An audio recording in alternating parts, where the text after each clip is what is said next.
ఈరోజు మనం రామానుజన్ గురించి తెలుసుకుందాం. రామానుజన్ 1887 డిసెంబర్ 22వ తారీఖు నాడు తమిళనాడు రాష్ట్రంలోని ఈరోడ్డు పట్టణంలో వాళ్ళ అమ్మమ్మ గారి ఇంట్లో జన్మించారు. రామానుజన్ తండ్రి క్రేస్ శ్రీనివాస్ అయ్యంగర్. ఈయన ఒక చీరల దుకాణంలో గుమ్మస్తాగా పనిచేసేవారు. తల్లి కోమలాటమ్మల్ గృహిణి. ఆ ఊరి గుడిలో పాటలు పాడేది. కుంభకోణం అనే పట్టణంలో సారంగపాణి వీధిలో దక్షిణ భారతదేశ సాంప్రదాయానికి నిర్మితమైన ఒక చిన్న పెంకుటిల్లులో వీళ్ళు నివాసం ఉండేవారు. అది ఇప్పుడు మ్యూజియంగా మార్చబడినది.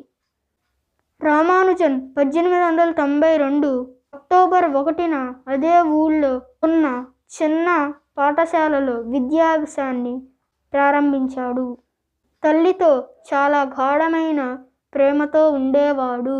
ఆమె నుంచి రామానుజన్ సాంప్రదాయాల గురించి, కుల వ్యవస్థల గురించి మరియు పురాణాల గురించి కూడా తెలుసుకున్నారు. 5 సంవత్సరాల వయసు రాకముందే ఆంగ్లము, తమిళము, భూగోళ శాస్త్రం, గణితంలో ప్రాథమిక విద్య పూర్తి చేసుకున్నాడు. 1909లో జూలై 14వ తేదీన రామానుజన్కు జానకి అమ్మాల్ అనే 9 ఏళ్ల బాలికతో వివాహమైంది.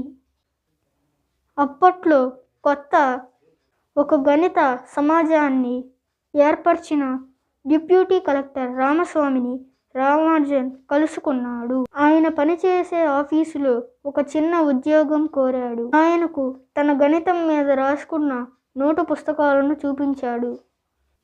వాటిని చూసిన అయ్యర్ తన రచనల్లో ఇలా గుర్తు చేసుకున్నాడు. ఆ నోటు పుస్తకాల్లోని గణితాన్ని చూసి నేను ఆశ్చర్యపోయాను. అంతటి గొప్ప విజ్ఞానాన్ని ఈ చిన్న రెవెన్యూ ఉద్యోగం ఇచ్చి ఆయనను అవమానపరచలేను. Narayana Iyer, Ramachandrarao, E W Middlemast మొదలైన వారు రామానుజన్ పరిశోధనను ఆంగ్ల గణిత శాస్త్రవేత్తలకు చూపించడానికి ప్రయత్నించాడు. లండన్ యూనివర్సిటీ కాలేజీకి చెందిన ఎంజేఎం హిల్ అనే గణితజ్ఞుడు రామానుజన్ పరిశోధనలో కొన్ని లోపాలున్నాయని వ్యక్తపరిచాడు. హిల్ రామానుజన్ని విద్యార్థిగా స్వీకరించేందుకు అంగీకరించలేదు గాని రామానుజన్ పరిశోధనలపై మంచి సలహాలు మాత్రం ఇచ్చాడు. రామానుజన్ ఆ కాలంలో ప్రసిద్ధులైన ఆయిలర్, గౌస్, జకోబీ మొదలైన సహజ సిద్ధమైన మేధావులతో పోల్చదగిన వాడు. రామానుజన్లోని ప్రతిభను గుర్తించి ప్రోత్సహించిన ఆర్డి అసలు తన గణిత శాస్త్రానికి చేసిన అత్యుత్తమైన సేవను కనుగొనడానికి రామానుజన్ వ్యక్తపరిచాడు.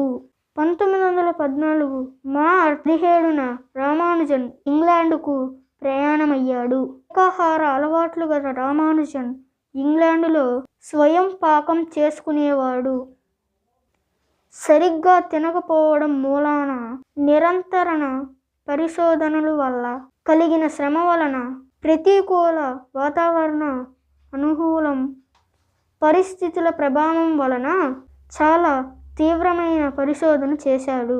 1920 ఏప్రిల్ 26 32 వయసు కలిగిన ఆయన మరణించారు. That's all for today.